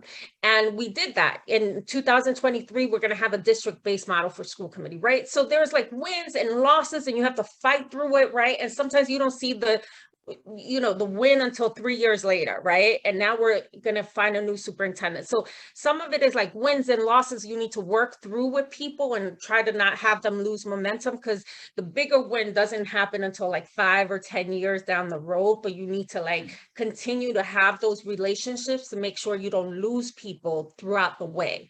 And I think that's the important part. So we're just over time, and I want to respect your time as well. And I know, Malika, you had a final thought, and we'll close on that thought. You can go ahead and say it. Isabel, you have totally inspired by saying not to have transactional interaction. And one of the things I try to do is I analyze myself in terms of that relationship, so that I am engaging on a different level, so that the next project, those people are invested and able to move things along. And with that, again, I just try to analyze myself. Am I relating in that way and alienating people? So thank you. I mean, I think that's just like an example of like just being compassionate and relatable, because that is such an important part of building relationship, especially with people, like personalizing it and not just making it transactional. I think that's a really important point. And I know that you all probably have tons of questions, but you can feel free to put them in the chat, and we'll respond to them after this space. It was a really great conversation, and I wish we could have had more time to have back and forth with Q&A. It's always just a little harder on Zoom. But please do put any questions you have, and we'll follow up with answers to those questions from our panelists. Thank you all, Isabel, Nairobi, Malika, and Nia, for your time today. We're actually transitioning into a short break, so folks can take a 5-minute break and sign off or turn off their cameras. And if any folks are still in the space and want to chat, please feel free to do so. But thank you. taking a 5-minute break.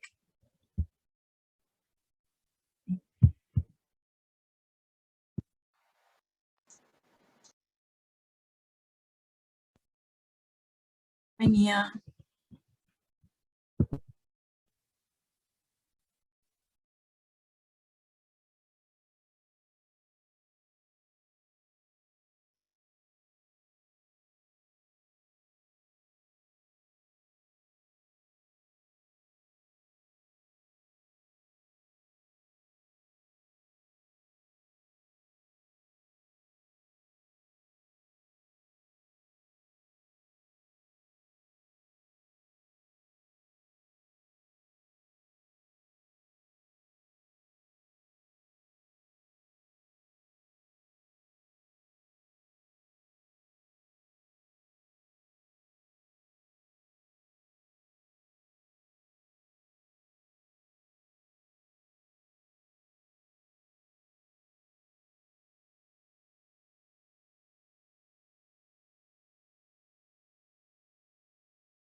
Welcome back into the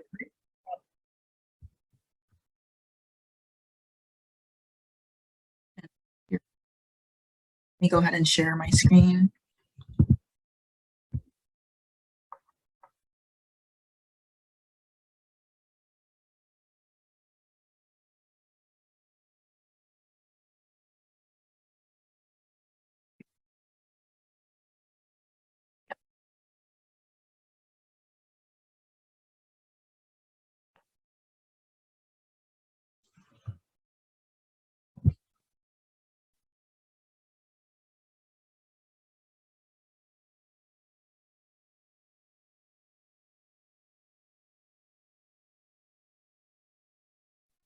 Okay, so just based on the conversations that you had, if you could share one word to describe your thoughts on the theme that we presented, democracy, democratic practice, and shared decision making, and how you feel about integrating that into our work. Are you excited? Are you nervous? Curious? What are some words that come to mind? And feel free to either use the poll or to put your answers into the chat.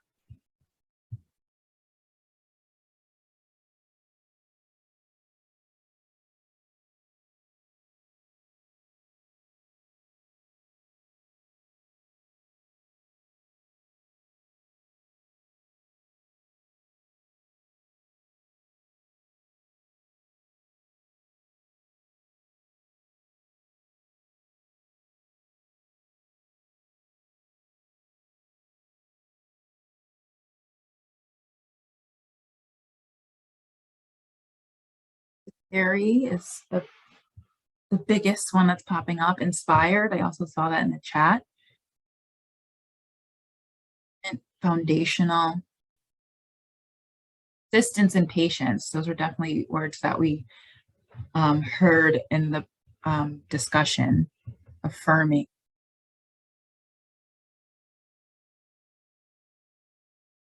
Slow, yes, slow is important. We have to understand like these things takes time, change takes time, but engage.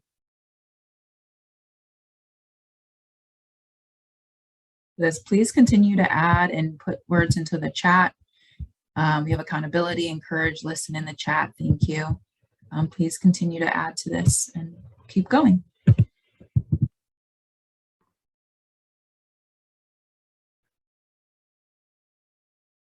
Thanks, Shamia. Hi, everyone. Good to see you all. I shared with the first breakout, my joy this year was my pup, my dog, but I'm just hoping I get through this without him barking at the mailman who's coming soon. So I'm just going to share a little bit about the capacity building framework that our team has been thinking about for a while now and starting to implement, and share a little bit more information about that. So the vision for the capacity building for the funds is really to create an engaging and purposeful learning space where all members of the funds community are able to enhance their capacity to meet the goals of the funds. And we say all members because we really want to emphasize multi-directional learning and knowing that we all have so much to offer each other. So grantees sharing with grantees, us as staff learning from you all, engaging with our advisory committee members as well. So we really are excited about the different ways that we'll be able to learn from each other and build our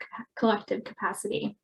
And the learning objectives to go with that are one, really just to build stronger relationships across all the different groups involved, increase our knowledge and expertise of some key topic areas that are related to the funds, and then also just developing a better understanding of each other's work and the successes and challenges that we're all having as we pursue our shared goal.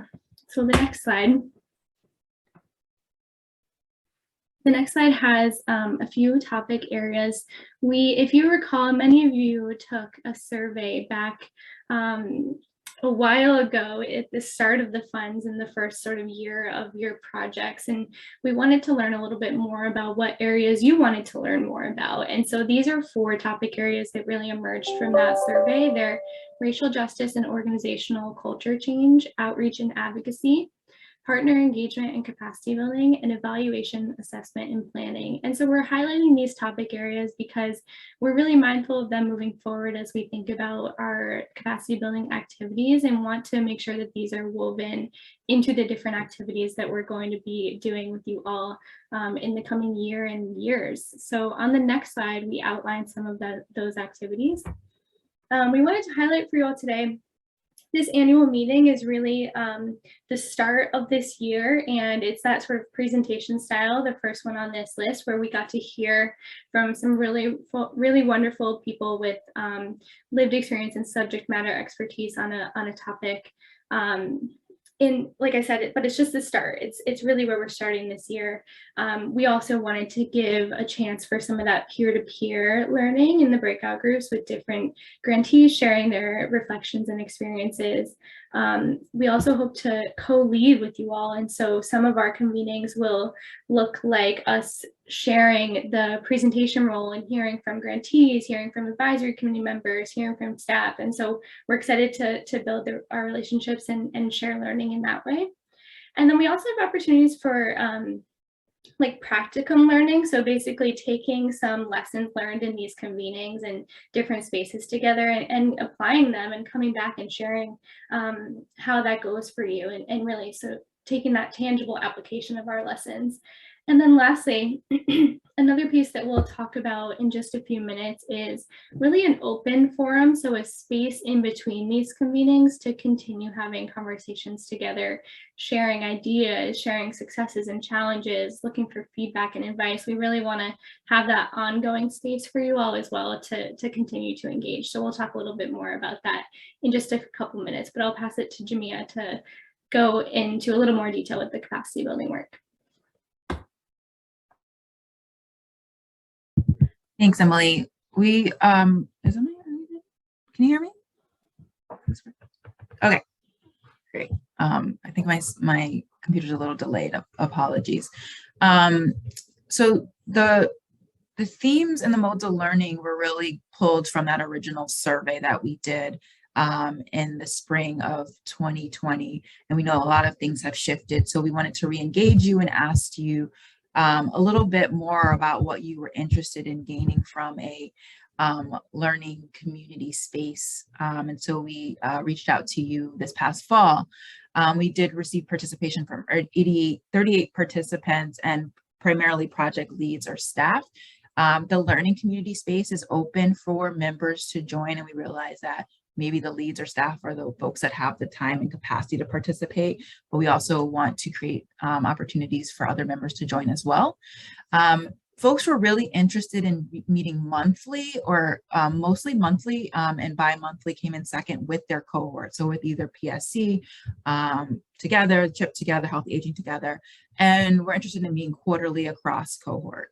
And the themes that were, the themes are still relevant, but the ones that came to highest were racial justice piece, as well as the evaluation.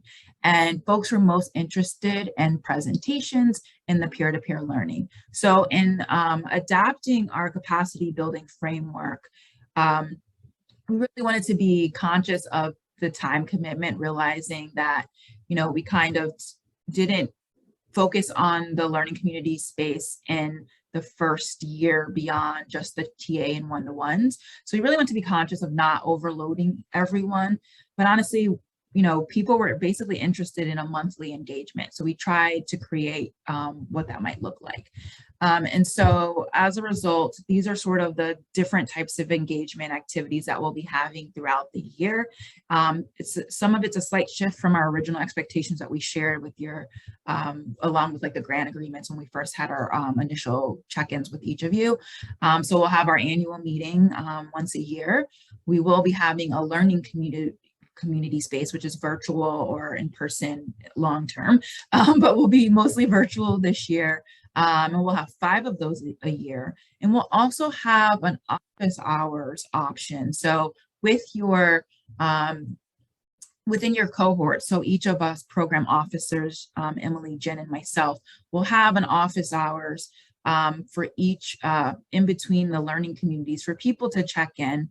This is optional, not required for you to attend, but it's a good place to have questions, to get input on different project aspects, and also to have another opportunity to connect with your cohort and learn. Again, these are optional. We will continue to do quarterly grantee check-ins, but these will be really at the discretion of your program officer or the grantee. So they're not going to be necessarily required every quarter. If we feel like, from the program officer side, if we feel like we know what your project is doing, feel like we have the latest updates, you know, we can forego having a check-in at that quarter. But if you do have questions and something you want to talk to us, always feel free to ask for a check-in. You can also come to one of those office hours and have any specific questions answered as well, but not necessarily having the formal quarterly check-in as we did. But I think in this past year, we have really become acquainted with your projects. And so we know where we need some really key updates on things that you are working on or grappling with. And we know that, you know, where projects are kind of going along their work plan accurately. We'll also be including site visits, which is another type of check-in that we have, but specifically it's an end of year reporting, and then the Google site, which we'll also be talking a little bit about. So what does this look like for the year? Right now, we're going to be doing our capacity, right now we're doing the annual meeting, sorry, and we'll be doing the check-ins between now and February. So just to kind of wrap up, since the last time we spoke with you, it could have been at the site visit or even in this past fall, just to check in and see if there's any significant changes or updates that need to be had. We'll have first learning community session at the end of February. And we'll also just have an office hour section. So if you are comfortable with just going to the office hours instead of having a full check-in, that's something that you can talk over with your program officer, but we just wanted to give that option because of the timing. But if you really did need an extended check-in with us, to be able to schedule that. Then we'll kind of go into an alternating schedule in the spring. We'll have the site visits in June and July, and we hope to be able to schedule those in advance. We know that's often travel time, but that's where we will be at the end of the grant period and want to be able to do an end of year report. Okay, and so we'll go into the Google site now. I'll send it back to Emily. Thanks, Shamia. We just wanted to highlight the Google site for a few minutes here. Some of you may recall in the first half of 2021, we had launched this site, but there's also new people here, or you might not have been able to engage as closely on the site yet. And we've been slowly ramping up what we are sharing on the site and ramping up engagement on it. So you see here on the screen now the Google site itself, which is really going to be home to some important information that you're able to reference. So we're hoping to keep that front page updated with some announcement and upcoming events for the funds overall. And then we also really want to have this page be able to highlight just awardee updates and things that you all want to share with the group. So you might have a big meeting coming up that's open to the public and want to invite people who might be interested in the topic, or you might have just had a really great success that you want to share with everyone. So we want to have that space here as well. And then you can see we have some links up in the top to the discussion board, as well as some funding stream specific announcements. So program officers might be adding some information there for you all, as well as a page to link to some resources that either we are finding as staff or the other awardees are sharing. So we're going to be gradually sharing more and more information here. And we'll also make sure to communicate via email and really transition so that you're all getting used to using the site. But on the next page, we also have added sort of a connected element that some of you are already on, which is the Google site discussion boards. So these are operating as Google groups, and it's really that online forum piece that Jamia and I have talked about, which is a place to just have ongoing discussions and share your experiences as well as resources that have been really helpful to you and connect with the other grantees. So we're excited about that space. We've already had some great discussions on it, and we are happy to help connect anyone who is new or hasn't been able to get on there yet. And you may have seen too, our awesome intern from last semester started to do some discussion Wednesdays. So we have, we're going to be posting reflection questions and really trying to start the conversation each week. So we're excited about that. And then on the next slide is just a little bit more detail on those Google groups that I talked about. We're using sort of one main group, which is where most of the discussion has happened so far, and that's just the funds one in the middle there. But we also have created groups, and we're curious to see how they work for you all to have funding stream specific conversations or region specific conversations. So those are open to you as well.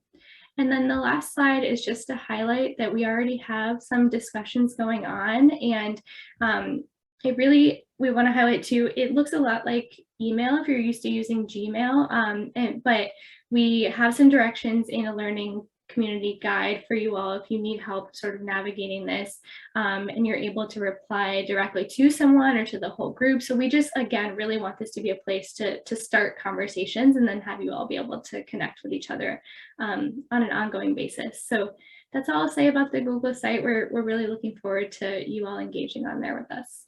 Thanks.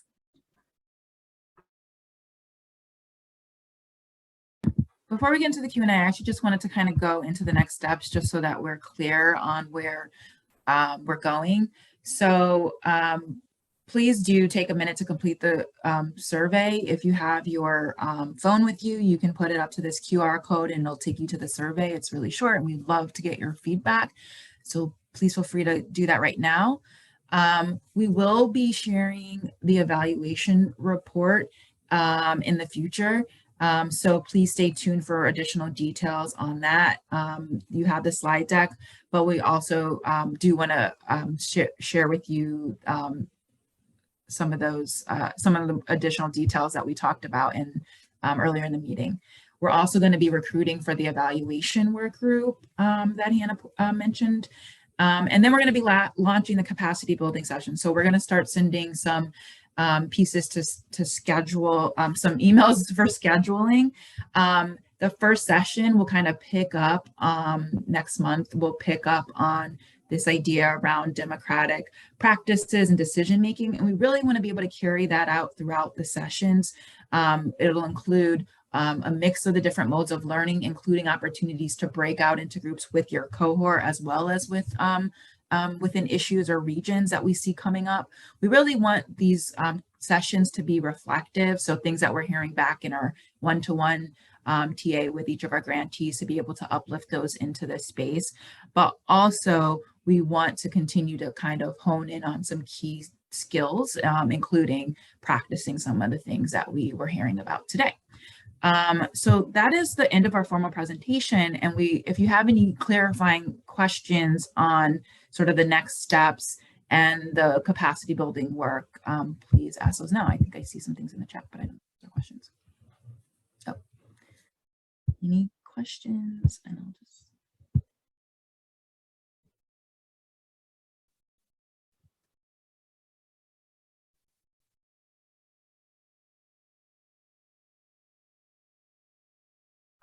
Great. Well, it doesn't seem like anyone has any questions. Feel free to reach out to any of us via email.